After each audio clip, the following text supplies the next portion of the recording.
Ladies and gentlemen, welcome to Game 4 of Supernova vs. Violet from IEM Sao Paulo. If you have kept up thus far, you know that Violet is currently up 2-1 in this best of 5, meaning here in Game 4, if Violet is able to take a win here, he will be taking the match and winning IEM Sao Paulo. This is, yes indeed, the final match from IEM Sao Paulo. So, we are going to have to see if Violet's going to be able to take it here, or will Supernova be able to tie this game up, forcing it to a Game 5, and maybe even coming back for the win. We will have to see. And spawning in the 3 o'clock position as the Red Terran, playing from Team OGS, we have Supernova. His opponent, the man that is currently up right now with his crazy aggressive Zerg style, playing as the blue Zerg in the 8 o'clock position, playing from Team Empire, we have Violet. Now, things that both of these players could possibly be going for this game, I would almost guarantee, from the way that we have been seeing Supernova play, is that he is going to be going most likely for that Hellion opening once again, probably followed up by that standard Marine tank. That is what has been working for him here. Much like on Shakur's Plateau, he could potentially go for a similar drop in the main. It's not going to be quite as strong because on Shakur's Plateau, Violet would have had to bring his Lings a huge way around to try to deal with those siege tanks wedged up in that tight corner back there. But here, while there is this big open ledge here along this entire edge, it's much easier to defend than that little ramp at Shakur's Plateau. So, Supernova could still go for a similar build, because it did do him pretty well in Game 3, but we will have to see if he decides to do that in this game. Now, looks like Command Center about to go down. No, well, I wouldn't be surprised to see a Command Center here going down after only one barracks on this. So we do see that one Marine is now being produced here, but I would not be surprised at all from the way Supernova's been playing. He likes to take those very fast expansions here. Almost would not be surprised at all to see that Command Center go down. Nope, still not deciding to go for that Command Center, but it looks like Violet is deciding to go for that fast expansion. Hatchery is now down. He is going for the gas steel, gonna prevent a lot of those kinds of tech plays, but like I said, I don't see Supernova going for it this time. Don't see him doing any crazy Banshee plays or anything like that. He is scouting his opponent right now, getting in with the SCV, does see the timing on the spawning pool, does see that the gas is going up as well, so everything is perfectly normal in Empire Violet land right now.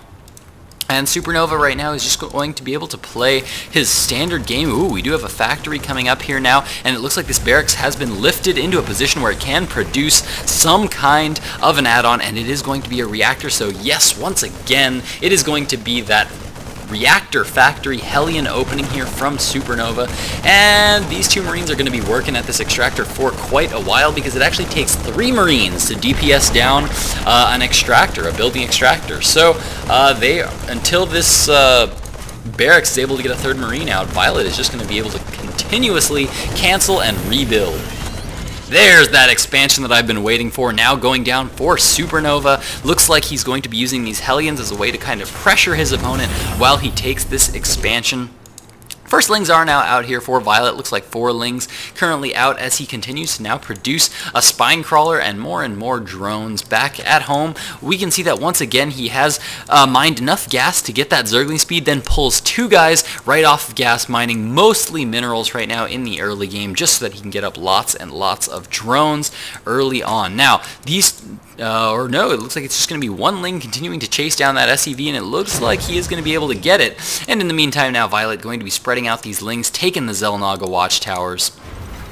Brilliant move here. Always want to do that as much as you can, especially with Zerg. A lot of time you can take the Xel'Naga watchtowers by just having Lings just continuously on there. If they retake that Xel'Naga watchtower, you just send a pack of Lings out there, take down whatever's at the Xel'Naga tower, leave a Ling there. And a lot of times, a lot of Terran and Protoss players feel a little bit, I don't know, I guess reluctant to leave a lot of units out on the Xel'Naga watchtowers, just because if you keep clearing them off, it's kind of a pain for them to be able to do. Zerglings are just so cheap, and it's so easy to just keep one of them on the watchtower. It literally costs 25 minerals to keep a Zergling out there. And oh no, Supernova does manage to get into the main, doesn't manage to get any kind of a block off here with the queens, and now 4 Hellions are now in the main here of Supernova. Oh, 1 does fall quite quick, but there are still 3 alive, and 3 is enough to be able to one-shot drones. Violet now having to pull all of his drones down into the natural right now. So far doing a good amount of damage. 4 drones killed so far for Supernova, and 3 Hellions are still alive. 12 Zerglings on the production tab, as well as a Roach Warren now coming down for Violet.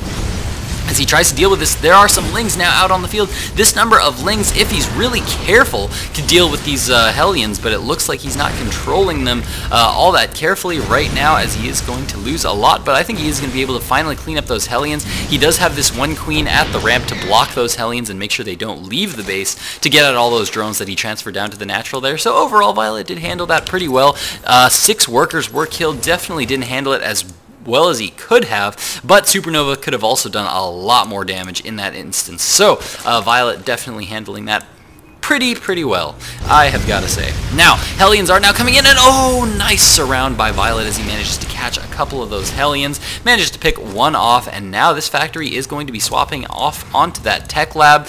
More barracks now being thrown down, as well as a 3rd command center. That is a super fast 3rd command center. Violet going to be coming in right now, going to be scouting it, poking in at the front with a group of Lings, seeing that there is a bunker now down at the natural expansion, and look at that. The moment he sees that there is actually an orbital command down here, instantly starts to take his 3rd right away. Now there is an Overlord moving through the main right now, does manage to see the command center, so he knows that the command center is building now, and it looks like that is about all he's going to be able to see, as that Overlord is now going to be taken down by this group of Marines as Supernova transitions fully into that Marine siege tank style of play. We do see Stim on the way. Generally don't like to see Stim this early on unless you have a very specific plan for a kind of stim. If you need stim for an early push, you want to be able to get it, but most of the time, if you're just playing defensive, or just Marines in small numbers in general, tend to benefit a little bit better from having that combat shield upgrade, because stim in the early game, before you have a whole lot of medevacs and things, you really do not want to be stimming your Marines too much, because you'll start to lose a lot of health. Every stim does do a lot of damage to a Marine. You basically lose 1/4 of your Marine's health if you don't have combat shield. Every time you stim your Marines, and if you don't have a lot of medevacs to be able to support that, lots of stimming, then it's actually really, it can be very dangerous for Terran players to get a lot of stims early on. So that's why most Terran players tend to favor that combat shield early on, but I'm sure Supernova has some kind of specific build planned for this, as he's producing siege tanks, and we do see the starport now building as well. He's most likely going to be doing a similar style build as we saw in Game 3, possibly going for some kind of a drop onto the high ground over here in Violet's base. Now Violet is spreading creep onto the edges though, really like that. That is going to really make that drop onto the high ground a lot harder because Violet will just be able to see it coming.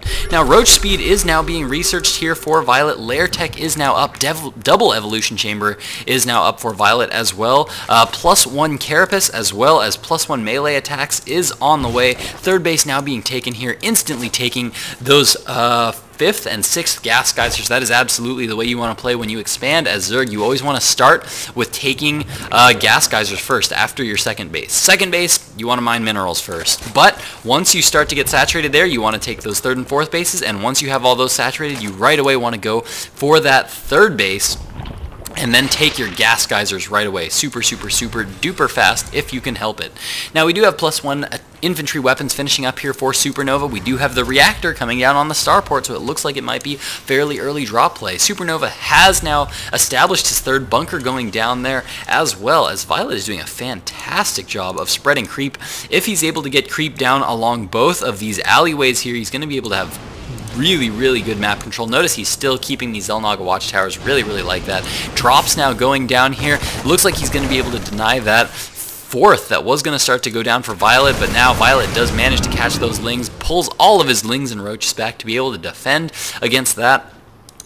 We do now see +2 Carapace on the way. No +2 attack yet being researched here, but we do see the Infestation Pit is up, as well as Pathogen Glands on the way. If we check out the Harvester count right now, we can see that Violet is up, but not by too much, as the Harvester count is about 70 to 67 right now. Mule is definitely going to make up for any losses or any small gap in harvester count that we will see. And oh, it looks like Violet does manage to catch this drop out in the open, manages to pick up most of them before losing too many units. Now we do have the sensor tower going down here for SuperNova. Really like that right now. He is worried about Mutalisks. Mutalisks is a possibility, but overall it just wants to monitor the entire lower right half of the map. Wants to always be knowing what's going on, watching out for counterattacks, any kind of things like that. And oh, it looks like Violet is going to try to take a fourth here, but it does get taken down by that drop of SuperNova, which did manage to get all healed up, and it looks like he's going to be loading that up, going for another drop right away. In the base of SuperNova, we do see that he is now double producing Medivacs. We do currently have 4 barracks out on the field right now and 1 factory producing siege tanks. Is siege mode done? Yes, siege mode is now complete. And now 1 SCV moving forward across the map here. Not sure what it's going to be doing except for scouting maybe. I think it might be just a scout SCV going to be poking at the front. And oh, there is a drop unloading at the back of the third of Violet. Spinecrawler is here in position though, and these lings and roaches are just so fast on creep right now. And it looks like they are going to be able to clean that up. +2 melee attacks now on the way. Spire going down here, and Hive Tech is now completed for Violet, so that's actually a pretty fast Hive Tech as we're not even at the 15-minute mark yet. This drop is still alive in the back. Another one is being prepared here for SuperNova as he is now starting to throw down his 4th base. So once again, Violet staying very matched base with his opponent. Very a lot of Zerg players would consider this to be really dangerous to be this closely matched in bases with a Terran opponent, especially because this game Violet has been surprisingly passive, hasn't really been doing a whole lot of damage to his opponent. We do have another drop now coming across the map. Looks like SuperNova is going to continue to try to deny this 4th for as long as he can, and now with this drop in the main, most of the forces of Violet are out in the middle of the map, not going to be able to get back in time to really be able to stop too many workers from being lost there. But oh, it looks like some lings were produced there, moved to that back. Violet doing a fantastic job right now of splitting up forces, keeping them all over the map, but SuperNova just dropping left and right now as there is a drop going down at this space, which did get cleaned up here, but now there are some Marines stimming in right now, starting to move in, and I love the Spinecrawler placement. The Spinecrawler placement is just so good right now, but oh no, Violet does pull his entire army down there as SuperNova starts to drop the natural expansion as a lot of siege tanks and Marines start to move out across the map. Scans going down as he starts to clear that creep, but there are so many lings, so many investors out on the field right now. Manages to catch a lot of those siege tanks unsieged as fungal growths go down all over everything, and the lings and roaches continuing to stream in. These infestors still have a ton of energy as well, so these bioforces need to be super careful as these infestors could potentially catch them in a fungal growth. And now Violet in a fantastic position, cleaning up that attack real strong, but it looks like reinforcements from SuperNova going to be able to clean up all the rest of those roaches and lings if they don't pull back, which is exactly what they are going to be doing. But it looks like Violet has managed to establish this 4th base, which is now going to be up and running. Notice once again taking those gas geysers first of all before doing anything else. SuperNova now taking what used to be the gold expansion here. In most competitive scenes, they have now started to remove gold bases just because mules are just a little bit too good on those gold bases, but holy cow, that is a lot of Broodlords now moving across the map here, and the Viking count I don't think for SuperNova is all that high quite yet. Looks like only 4 or 5 Vikings currently on the map, and oh, SuperNova doesn't quite manage to get that lift in time as that command center takes a lot of damage, needs to get something out there to repair it right away, and a nice spread by SuperNova as he spreads out all of his Vikings all over so that the fungal growths aren't nearly as effective, but all the lings now moving in right now, and the siege tank count is not that high for SuperNova as all the Broodlords continue to deal damage. They are just not dying quite quick enough as more and more Corruptors are now being rallied in as Violet does so much damage right now. Is Violet going to be able to take this game? So many units now moving in. Investors still with tons and tons of energy. There is going to be a double drop going down in the main of Violet rather, but these Broodlords at the front are still doing massive numbers of damage. Still not a single Broodlord lost here as these Corruptors are able to clean up most of the Vikings of SuperNova, and now the production structures are in such danger right now from these Broodlords. as the Hive does go down, but more and more units are now being rallied into the base here from Violet. Ling's moving in now, Investor's moving in as well. Is he going to be able to get the fungal growth off on those medevacs? No, doesn't quite get the fungal growth off, as he is now going to be moving down onto the low ground, continuing to move in with these Broodlords doing so much damage to all the production of Supernova, and I think this is going to be GG for Supernova. The food count currently favoring Violet, 150 to 77. Supernova doing everything he can to try to stay in this game, but I think the forces of Violet are just a little bit too strong, as the push finally does get cleaned up, and now all the reinforcements of Violet now coming across the map. Supernova GG's out of Game 4, and Violet takes it 3-1 in this best of 5. Brilliant, brilliant new style of play here from Violet at IEM Sao Paulo.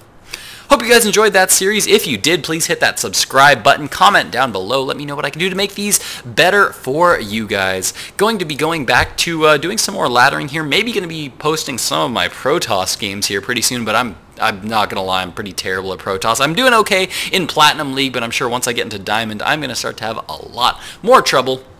But might be posting some of those Protoss games real soon, so be looking out for those. Thank you guys so much for watching. Glitch out.